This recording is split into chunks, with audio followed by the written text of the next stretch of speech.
En este tercer video vamos a continuar con la explicación de conectores que quedó como muy acelerada en el video anterior.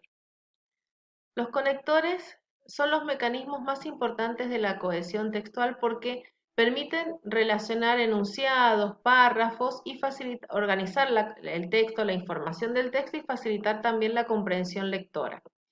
¿Cómo se construyen, cómo se dividen estos conectores? Tenemos por un lado los conectores aditivos o sumativos. Este tipo de conectores se conocen como copulativos. Ejemplos, el y, la variante en ni, además y también. Un caso concreto. Con el correr del tiempo estas poblaciones crecieron y hacia 1700 Buenos Aires había multiplicado 7 veces su población. Los conectores causales son aquellos que expresan la relación de causa-efecto entre dos ideas. Siempre, en el caso de los conectores causales, el conector antecede a la causa. Por ejemplo, ¿quién ha dicho que estoy loco? Miente, porque los locos no duermen. Acá tengo el conector y acá tengo la causa. Esos conectores causales pueden ser porque, pues, ya que, puesto que, dado que.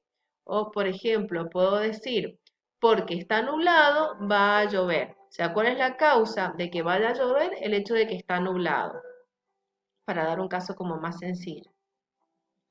Sigamos. Los conectores consecutivos son aquellos que presentan la consecuencia entre dos ideas. Ejemplos, en consecuencia, por lo tanto, por consiguiente, luego, entonces. Por ejemplo, un caso concreto. La verosimilitud también se logra a través de las voces de los personajes. Por eso, los escritores realistas tratan de recrear la manera de hablar de cada grupo social. Acá tenemos el conector consecutivo, que al igual que el conector causal, siempre el conector antecede a la consecuencia. Yo puedo decir, está nublado, por lo tanto, va a llover. O sea, ¿cuál es la consecuencia de que esté nublado? Es el hecho de que va a llover. Después tenemos los conectores concesivos y adversativos, que sirven para unir juicios contrarios. Ejemplos, el pero, sin embargo, no obstante, sino, el más. Un caso concreto, las emisoras locales difunden música extranjera sobre todo. No obstante, hay un aumento de adeptos al folclore. Entonces, ¿qué tenemos acá? Una afirmación, que se difunde música extranjera. Sin embargo, hay un grupo de personas que escuchan folclore, es decir, que parcialmente la segunda afirmación después del conector está negando la primera que está resaltada acá en el cursor. Después tenemos los conectores concesivos, como el aunque o el si bien, que también manifiesta una relación de oposición entre dos ideas opuestas. Aunque estudia, no aprueba. Los conectores disyuntivos me implican una opción o una elección entre dos miembros. Ejemplos de conectores o, u o bien, ya, que no se utiliza con frecuencia, ya es como término más viejo. Por ejemplo, en el Río de la Plata fueron principalmente portugueses vinculados al artesanado o contrabandistas que se dedicaron al comercio. Acá tenemos la opción, en esa O. Después tenemos los conectores finales, que expresan una relación de utilidad o propósito para lograr algo. Ejemplos, para, a fin de qué, con el propósito de. Un caso concreto, el auto me sirve para trabajar. Después tenemos las oraciones o los conectores condicionales, que implican esa relación de causa-consecuencia, pero a partir de situaciones que pueden ser real, posible o irreal. Por ejemplo, si el conferencista espere, nos aburriremos. Si estudias, vas a aprobar. Si ordenas tu habitación, vas a salir. Es decir, que estoy poniendo condición dentro, en este caso, de situaciones que son reales. Conectores, ejemplos de conectores, sí, a menos que, a no ser que, solo sí, con la condición de que ordenes tu pieza, vas a poder salir. Los conectores temporales son aquellos que me van a organizar la información de manera cronológica, con algo que ocurre antes, simultáneamente o con posterioridad. Por ejemplo, por la calle vamos Ernesto y yo, poco antes un silbido me había arrancado de la sombra de la glicina. Este es un conector de anterioridad. Después, Mientras se acercaba, observó la cara de la muchacha. Acá tenemos simultáneo. Mientras venía caminando, mientras se acercaba, miraba el rostro de la chica. ¿Mm? Y después el conector de posterioridad, eh, ejemplos después o luego. Cuando concluimos el curso ya no veía a Román. Días después, o sea, algo que ocurre con posterioridad, me contó que a las 12 de la noche sonaba una campanilla. A continuación tenemos los estructuradores de la información, que dan indicaciones acerca de diferentes tópicos que se van desarrollando en el texto. Por ejemplo, tenemos los comentadores, que presentan un nuevo comentario que se distingue del discurso que se viene realizando. Pues, así las cosas, dicho esto.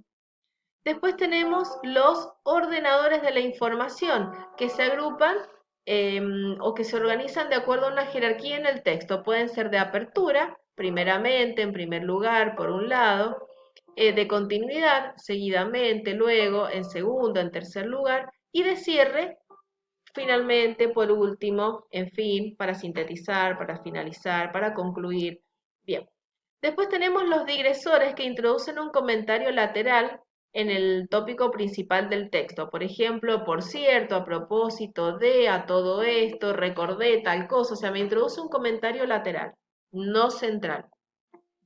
Los reformuladores son aquellos que presentan la información de otra manera, con otras palabras, y hay conectores que introducen la reformulación o también llamada paráfrasis, como es decir, o sea, en otras palabras, mejor dicho, o en todo caso, de todos modos, en resumidas cuentas, definitivamente, podemos decir, o sea que hay distintas formas de enunciar la reformulación.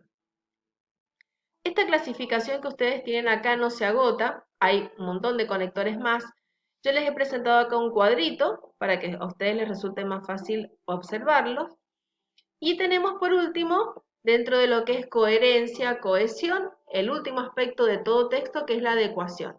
Esa adecuación está relacionada por un lado con quien va a emitir el mensaje, que debe seleccionar la variedad de lengua, el registro formal o informal, oral o escrito, y ver qué giros o qué estrategias utiliza de acuerdo al tipo de texto elegido. Eso por un lado, porque yo tengo que tener en cuenta quién es mi interlocutor, quién me va a estar escuchando.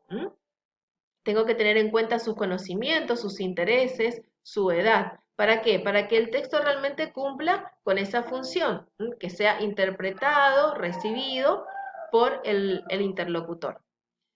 Este contexto que yo debo tener en cuenta al momento de realizar un texto nunca es estable, sino que varía.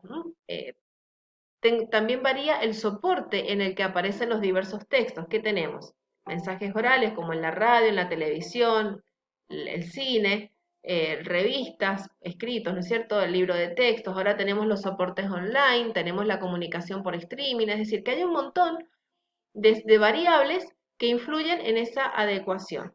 Pero en síntesis, para cerrar, un texto para ser eficaz debe ser adecuado al interlocutor, al contexto y a la intención comunicativa. Todo esto es lo que se conoce como adecuación.